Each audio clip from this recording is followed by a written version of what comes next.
Episode 21. Welcome in. Hopefully everyone had a great long holiday weekend. This is the Expected Returns podcast. My name is Stephen Luttman. I'm a real estate investor and agent in the capital region of New York State. This is very much a real estate focused conversation. However, we do also touch on financial markets, economic data, really anything that's going to impact the world of housing. Speaking of housing, if you are looking to buy a house this year, maybe someone close to you is going to be buying a house, head on over to the YouTube channel. I just put out a video buying a house in 2023.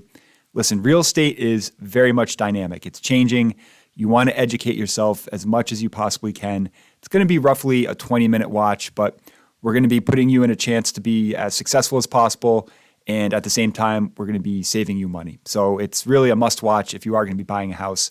Again, if you're not a subscriber to the YouTube channel, shame on you. You should be, but I'll link to the video in the show notes for today's episode, or you could head on over to sjlincoln.com/video.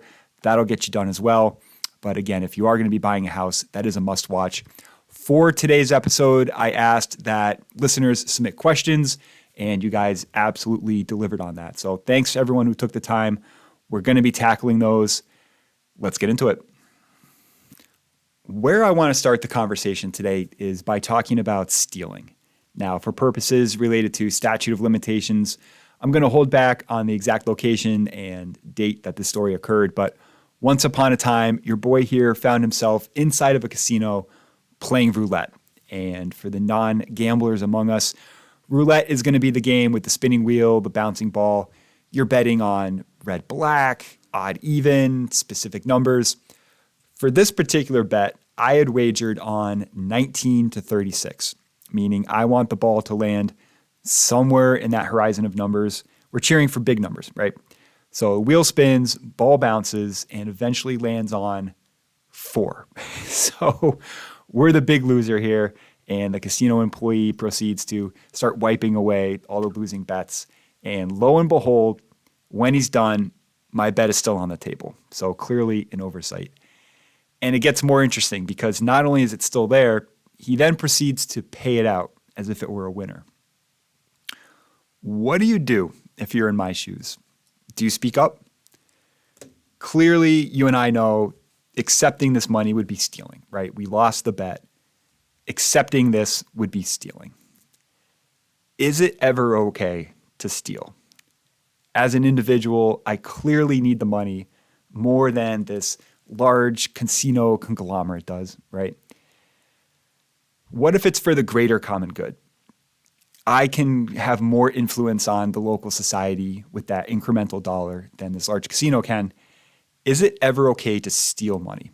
And that brings me to the current fight that's going on in Congress over the U.S. debt ceiling, because we're in a bit of a predicament. The national debt is currently $31 trillion.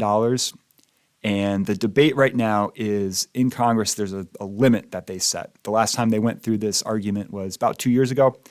And here we are again.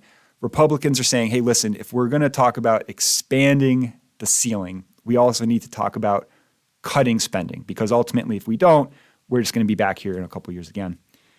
Democrats are saying, okay, why don't you get us a list of areas you're looking to cut, and we can potentially have a conversation. Both very reasonable. This is months in the making at this point, and so far, no success. The problem we're having is that we're on track to spend $400 billion this year alone just on interest payments. And I'm not talking about debt reduction. This isn't principal payments on the debt, strictly interest on what we already owe. Irresponsible spending in the past now equates to $400 billion that we could be putting into society, instead goes directly towards interest payments. What does this look like in practicality terms? Well, this number is substantially more than the entire amount we spend helping our veterans with services. And according to Pew Research, this is also more than the federal spending on agriculture, on environmental protections, on public schooling, combined. This is a very scary issue. And if we don't get a hold of the amount of federal spending, not only is it going to be a reoccurring issue, but it's ballooning and it's getting worse. So irresponsible spending in the past is now punishing us, you and me today. And if we don't reduce the amount of spending, what we spend money on today is ultimately going to punish Americans in the future. This is something that obviously needs to get addressed.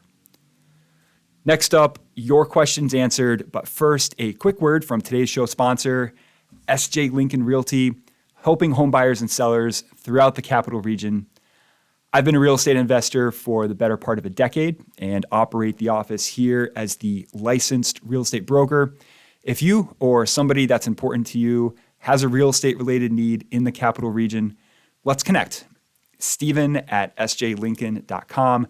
That is my email address, or you can visit sjlincoln.com/book a call. And there you can schedule a phone or Zoom chat with me.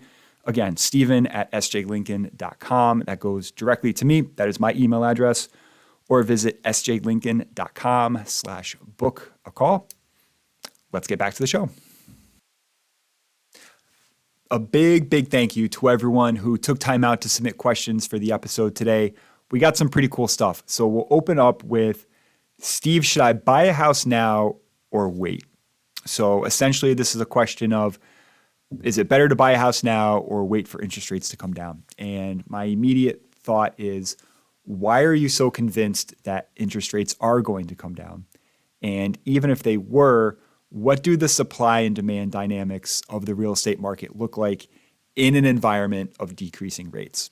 So anyone that's been tracking the market the past, we'll call it 12 months, have seen interest rates roughly double, but we're still lower than, call it, 80% of modern history. So more expensive than a year ago, but historically, our interest rates are still a good deal, as hard as that is to believe. But let's say that you're right. Let's say that interest rates were to start coming down. What does that do to the amount of buyers out there? Well, when interest rates come down, that increases affordability. And when affordability increases, you're going to see more people suddenly can afford to buy. And when competition increases, guess what? Prices are going up. So technically, you could be right. And I'm not saying that you are, because I think you're wrong, but you could be right and still lose because you might get a better interest rate, but you're paying more for the house. I recently heard a real estate related term. I don't know if I'd call it a term, but a phrase. You date the rate, but marry the property, meaning your long-term commitment is to your house. But the interest rate associated with buying the house, you can always get out of. That's a short-term commitment, and you can get out of that via a refinance. So this isn't I want to be careful with this because this isn't a blanket proclamation that everyone should go out and buy a house. If you've listened to past episodes of the show, if you're a consumer of the newsletter, you know that I'm net pessimistic on the economic outlook for 2023. So you need to have a serious conversation with yourself. What does my job stability look like in the immediate future? And if the answer is, you know what, I don't know, that's okay. Renting for, let's call it, an additional year is not a catastrophe. But on the other hand, if you think you either have strong employment or a strong likelihood of being rehired in the event of a downsizing, then yeah, you should absolutely look to buy a house.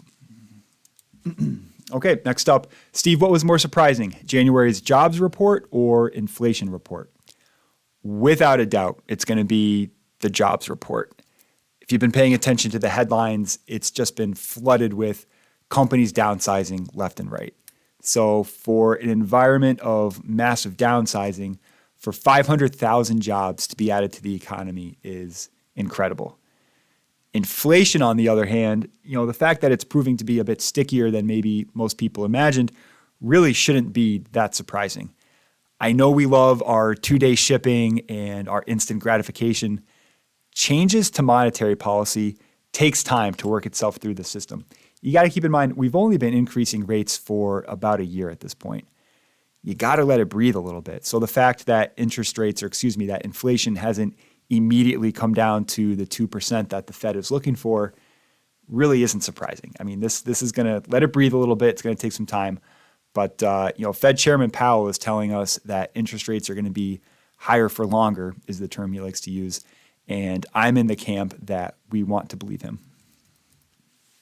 I like this next one. This is fun. Steve, how do I sell land? 3 separate parcels, 5 acres each. So this is a practical question, and I love it. This is great. The path of least resistance is always going to be hire an agent. However, if you don't mind putting in a little bit of work, listen up, because I'm going to give you the cheat code. You can do it yourself. I want you, anytime you're selling something, you always want to envision who's the end user here. Who is ultimately going to be enjoying whatever I'm trying to sell? And we're talking vacant land here. So could it be a farmer? Could it be a hunter? Well, no, those aren't going to be a good fit because the acreage you've outlined wouldn't be substantial enough for that particular purpose. So who would enjoy this? Well, a home builder certainly would. This is very much up their alley. So my first course of action would be, when you're driving around in your area, take a look. Who are the active home builders in the area? And you start making a list. When your list is complete, I want you to call the smallest operations and you work your way up. And the reason I'm saying that is because when you get to the larger builders, they're going to be more focused on creating large subdivisions versus more of your mom and pop operation. They're more doing kind of one-off spec builds. So they would be much more inclined to purchase something like, 5 acres, and maybe they carve it up into, 3 or 4 different parcels. So you want to drive around, you want to put together a list of who the local home builders are and reach out to them yourself. Then the question is, okay, but what if they make me an offer? How do I know, as a layman, how do I know I'm getting a good number? There's a couple ways to solve this. You could certainly hire an appraiser to give you an appraisal of the property. For 3 acres of vacant, or 3 parcels of vacant land, you could certainly get this done for, I would have a hard time believing you'd pay more than $1,000 for this. So that would be one way to go, and they would give you an estimate of what the property is worth.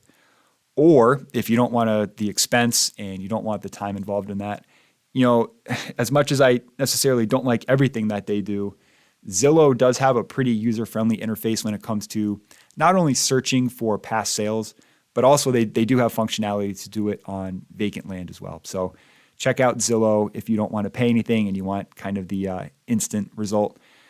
And kind of the third option I'll throw in at the very end is, you can also reach out if you have a good relationship with a real estate agent and say, hey, listen, Steve, this is something I have an offer on. I'm not necessarily looking to list this with you, but could you do me a solid and just help me out, put a price on this? What do you think? And, if I had a relationship with someone and they offered to, take me out to lunch or something like that, I'd be happy to put in a few minutes worth of work on that. So that's kind of the path forward I would recommend. Obviously, listing it with an agent is going to be easiest for you, but I don't know if you need to. I think you could probably do this yourself and get a pretty good result. So hope that helps. Last one for today, we'll finish up with, Steve, what are you currently paying attention to? Keep an eye on the American consumer. Our GDP is 2/3 driven by consumer spending, which means as individual consumption goes, so does the entire economy. What we do know is that credit card balances are about to touch all-time highs, and we've also seen that the rate in which we save is not only half of what it was last year, but it's also about to be at an all-time low. We're saving less, we have higher balances on our debt, and to make matters worse, I believe it was last month, Vanguard reported 25% more folks today are tapping into their retirement accounts early than last year. These are all startling facts. So what I'm keeping an eye on most closely is going to be the U.S. consumer. That's it. Thanks for listening. If you've enjoyed the show, please consider sharing it with someone else. We can continue to help make the show grow. If you or someone that you care about is in the capital region and has a housing-related need, let's have a conversation. Steven@sjlincoln.com. That's my email address, or you can visit sjlincoln.com/book a call. Again, that email is Steven, Steven, that is me, @sjlincoln.com, or visit www.sjlincoln.com/book a call. Thanks for listening. I hope you did get something out of this. And certainly any questions, always reach out. Happy to hear from you. We'll talk again soon.